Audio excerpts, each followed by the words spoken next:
A'udzu billahi minasyaitonir rajim. Bismillahirrahmanirrahim. Assalamualaikum warahmatullahi wabarakatuh.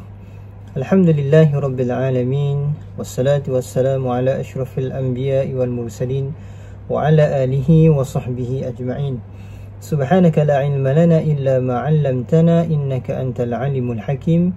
Wa la hawla wa la quwwata illa billahil aliyyil azim. Rabbi syrah li sadri wa yassir li amri wahlul 'uqdatam min lisani yafqahu qawli, amma ba'd. Alhamdulillah, tuan-tuan dan puan-puan yang dirahmati Allah sekalian, bertemu lagi kita dalam siri bacaan kitab ringkasan Riyadhus Shalihin karangan Syekh Yusuf bin Ismail An-Nabhani, yang mana diambil daripada kitab asal, iaitu kitab Riyadhus Shalihin kalangan Imam An-Nawawi rahimahullahu ta'ala. InsyaAllah mudah-mudahan bacaan kita berkaitan dengan hadis-hadis Nabi SAW dapat kita ambil manfaat dan kita aplikasikan dalam kehidupan kita, insya-Allah. Tuan-tuan dan puan-puan yang dirahmati Allah sekalian, insya-Allah seperti mana biasa, saya ingin mengajak tuan-tuan dan puan-puan sekalian untuk sama-sama ikuti kami di YouTube channel TV MAMBS, ataupun boleh juga follow kami di Facebook page Masjid Al-Muktafi Billah Shah, ataupun boleh juga ikuti kami di Instagram, iaitu mambs.kt. InsyaAllah mudah-mudahan kita dapat ambil manfaat daripada media-media masa yang disediakan oleh Masjid Al-Muktafi Billah Shah, insyaAllah.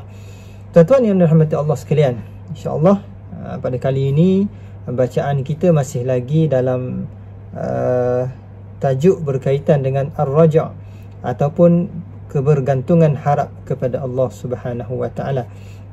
InsyaAllah kita sambung bacaan kita yang sebelum ini pada muka surat 15, pada hadis yang terakhir pada muka surat 15, insyaAllah. Qala muallifu rahimahullahu ta'ala wa nafa'ana bi'ulumihi fid daraini amin. Kata pengarang, Imam Muslim meriwayatkan daripada Abu Dzar radhiyallahu anhu, beliau berkata, qala an-nabiy sallallahu alaihi wasallam, yaqulullahu azza wa jalla, man jaa bil hasanati falahu asyru amsalha wa azidu, wa man jaa bis sayyiati fajazaohu sayyi'atun mithluha aw aghfiru, wa man taqarraba minni shibran taqarrabtu minhu dhira'an, wa man taqarraba minni dhira'an taqarrabtu minhu ba'an, wa man atani yamshi ataituhu harwalatan, wa man lakiyani bi qurabil ard khati'atan la yushriku bi syai'a lakituhu bimithliha maghfiratan. Maksudnya, Nabi SAW bersabda, Allah Subhanahu wa ta'ala berfirman, sesiapa yang mengerjakan satu kebaikan, maka baginya 10 kali ganda, dan aku tambahkan lagi, sesiapa yang mengerjakan satu kejahatan, maka balasannya hanyalah satu kesalahan, atau aku mengampuninya. Sesiapa yang menghampiriku sejengkal, nescaya aku menghampirinya sehasta. Sesiapa yang menghampiriku sehasta, nescaya aku menghampirinya sedepa. Sesiapa yang datang kepadaku dalam keadaan berjalan, nescaya aku datang kepadanya dalam keadaan berlari. Sesiapa yang menghadapku dengan memikul dosa sepenuh bumi, tanpa dia menyekutukan aku dengan sesuatu, maka aku akan menemuinya dengan keampunan sebanyak dosanya itu. Muslimin muslimat rahmati Allah sekalian, hadis pada kali ini yang kita baca berkaitan dengan kebergantungan harap kita hanya kepada Allah Subhanahu wa ta'ala, yang mana Nabi SAW membawakan satu hadis yang datangnya daripada Allah Subhanahu wa ta'ala, yang mana Allah menyatakan, barang siapa yang melakukan kebaikan, falahu asyru amsalha au azidu. Kata Allah Subhanahu wa ta'ala, barang siapa yang melakukan satu kebaikan, maka aku akan memberikan kepada dia 10 pahala, ataupun lebih daripada itu, kata Allah Subhanahu wa ta'ala. Dan barang siapa yang melakukan satu kejahatan, maka kata Allah Subhanahu wa ta'ala, aku akan memberinya satu dosa, ataupun aku akan mengampuni dosa tersebut. Di sini dapat kita lihat betapa kasihnya Allah Subhanahu wa ta'ala, betapa Allah mengharapkan kebergantungan kita kepada Allah Subhanahu wa ta'ala, yang mana walaupun kita buat kebaikan yang sedikit, tapi balasan daripada Allah Subhanahu wa taala kepada kita, ganjaran kebaikan yang diberikan oleh Allah Subhanahu wa taala kepada kita lebih daripada kebaikan yang kita lakukan. Bahkan apabila kita melakukan satu dosa kepada Allah, kata Allah Subhanahu wa taala, Allah akan balas dengan satu dosa sahaja. Allah akan bagi kita tu satu dosa. Kalau kita buat satu kejahatan, hanya satu dosa. Lain, beza dengan kalau kita buat kebaikan, banyak pahala yang diberikan oleh Allah. Tapi bila kita buat satu kejahatan, Allah kata Allah bagi satu dosa, ataupun Allah ampunkan dosa kita. Betapa sayangnya Allah Subhanahu wa taala kepada kita, tuan-tuan. Jadi, dan kata Allah Subhanahu wa taala lagi, makin dekat kita kepada Allah, makin lebih lagi Allah mendekati kita. Sebab dalam hadis ini Allah menyatakan kepada kita bahawa barang siapa yang menghampiriku satu jengkal, maka aku akan menghampirinya satu hasta, kata Allah. Barang siapa yang menghampirinya satu hasta, aku akan menghampirinya satu rupa. Maknanya sedikit kita dekat dengan Allah, lebih Allah akan mendekati kita.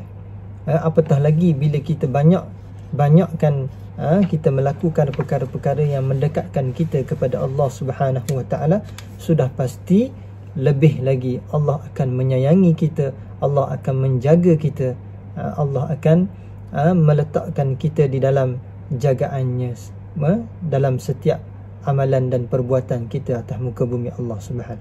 Jadi sebab itu kata Allah Subhanahu wa taala lagi dalam hadis ini, ataupun ada pun manusia itu datang kepada Allah dalam keadaan dosa yang banyak seumpama bumi.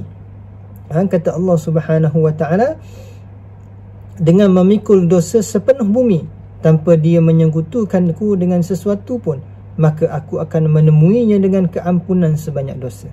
Walaupun banyak mana dosa kita kepada Allah, tapi kita tidak ada syirik kepada Allah, tidak menyekutukan Allah dengan benda lain, maknanya ada iman dalam diri kita kepada Allah, sudah pasti Allah Subhanahu wa taala akan mengampunkan segala dosa-dosa kita tersebut. Jadi muslimin muslimat rahmat Allah sekalian, amat benarlah apa yang dinyatakan oleh Nabi, apa yang disuruh oleh Allah Subhanahu wa taala, bahawa kita ini sebagai manusia, sebagai hamba Allah, kebergantungan harap kita hanyalah kepada Allah. Sebab yang akan memberi kita kebahagiaan di dunia dan juga di hari akhirat hanya Allah Subhanahu wa taala, Tuhan yang menciptakan kita. Dan kata pengarang lagi, menurut Imam An-Nawawi, maksud hadis ini ialah sesiapa yang menghampiriku Allah Subhanahu wa taala, menghampiri Allah Subhanahu wa taala dengan mengerjakan pelbagai ketaatan, maka Allah akan menghampirinya dengan memberikan rahmatku. Kata Imam Nawawi, Allah Subhanahu wa taala menyatakan bahawa bermaksud kepada hadis ini, barang siapa yang melakukan ketaatan kepada Allah Subhanahu wa taala, maka Allah Subhanahu wa taala akan menghampirinya dan memberi rahmat kasih sayang Allah Subhanahu wa taala. Dan kata Imam Nawawi lagi, jika dia memperbanyakkan ketaatan kepadaku, aku juga akan memperbanyakkan rahmatku kepadanya. Lagi banyak kita taat pada Allah, lagi banyak rahmat Allah akan menghampiri kita, akan datang kepada kita. Jika dia datang kepadaku dengan berjalan dan bersegera dalam mengerjakan ketaatan kepadaku, aku akan datang kepadanya dalam keadaan berlari, kata Allah Subhanahu. Kalau kita hampir kita melakukan sesuatu kebaikan dalam keadaan kita berjalan, sudah pasti Allah kata Allah akan datang kepada kita dalam keadaan berlari. Yakni aku akan segerakan mencurahkan rahmat kepadanya dan aku tidak memerlukan banyak waktu itu. Jadi maknanya bila kita buat kebaikan, Allah bagi lalu rahmat dia. Dah, Allah tak tunggu-tunggu dah.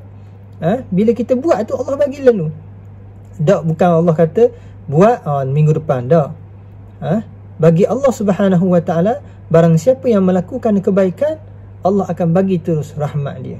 Rahmat Allah Subhanahu wa taala. Subhanallah. Muslimin muslimat rahmati Allah sekalian, betapa besarnya kasih sayang Allah Subhanahu wa taala. betapa besarnya pengharapan Allah Subhanahu wa taala kepada kita, dalam kita sentiasa bergantung harap hanya kepada Allah, dalam kita sentiasa mendekatkan diri kepada Allah Subhanahu wa taala, dalam kita memperbanyakkan melakukan kebaikan kepada Allah Subhanahu wa taala.